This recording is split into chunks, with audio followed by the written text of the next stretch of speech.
Back up there? No, it's not. This is good. It's so good to have you here, gentlemen.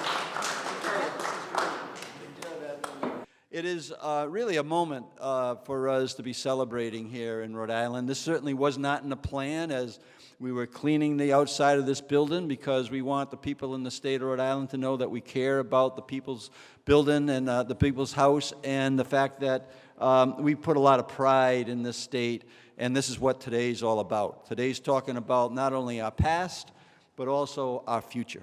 And the independent man, an iconic symbol of our state and our source of pride for all Rhode Islanders. This statue represents freedom and independence, and it's embodying the spirit of this great state, the Ocean State. The Secretary Amori, a former history teacher, will remind us, Rhode Island was established by dissenters from Massachusetts Bay Colony who sought religious and political freedom. And Rhode Island was the first colony to declare independence from the British rule, 2 months before the Continental Congress adopted the Declaration of Independence. And we want the people to know this history and celebrate this history. And I'm proud to be working with the Secretary on an idea of an archives building. And we fully intend, with General Assembly support, to have a ballot question to build this archives building and tell our story, finally tell our story. It's been too long that others have been taking credit or considering them that we're not one of the 13. We are one of the 13. And we need to be proud of that. So today is also a day in the history books for the independent man. It's down from the building from only the second time in our history. It will be on display here in the building until January 8th, and then we will be moving him for restoration and a much deserving cleaning, and then we'll be putting him back on top of our State House for another 50 years. We know that in the weeks and months to come, thousands of Rhode Islanders and many people from out of state, we hope some people from around the world, will come here to get an up-close look at the independent man. And the reason they'll do so is because we have this opportunity and he is accessible. He's accessible. We all agree, everybody in this room, I think all Rhode Islanders agree, that his preservation and restoration is important. I think, and the governor agrees, that all of our historical treasures should be that accessible to the public and be in a space that will properly preserve and protect them.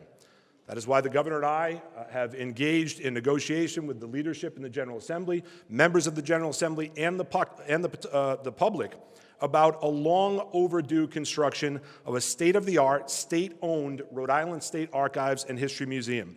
This will not only help Rhode Islanders understand their history and access these incredible treasures, but it will serve as a catalyst, not only in the short term with good-paying Rhode Island-based construction jobs, but in the long term, as people from around the country and around the world will come to see these treasures. But I hope that other Rhode Islanders will take this opportunity also to come and see the independent man with their families. In marketing Providence and Warwick and all of Rhode Island to visitors from around the world, one of our biggest assets is really our rich history. As everyone has said, we were the first colony to declare independence, and we were the last to ratify the Constitution because, and I'm hoping I'm getting this right, Secretary, we insisted on a Bill of Rights, correct? So that fierce spirit and that reverence for freedom, I think, is really embodied in this statue. And this State House is, of course, our seat of government, but to me, it's a giant tourism attraction. And people from all over the world come and marvel at its architecture.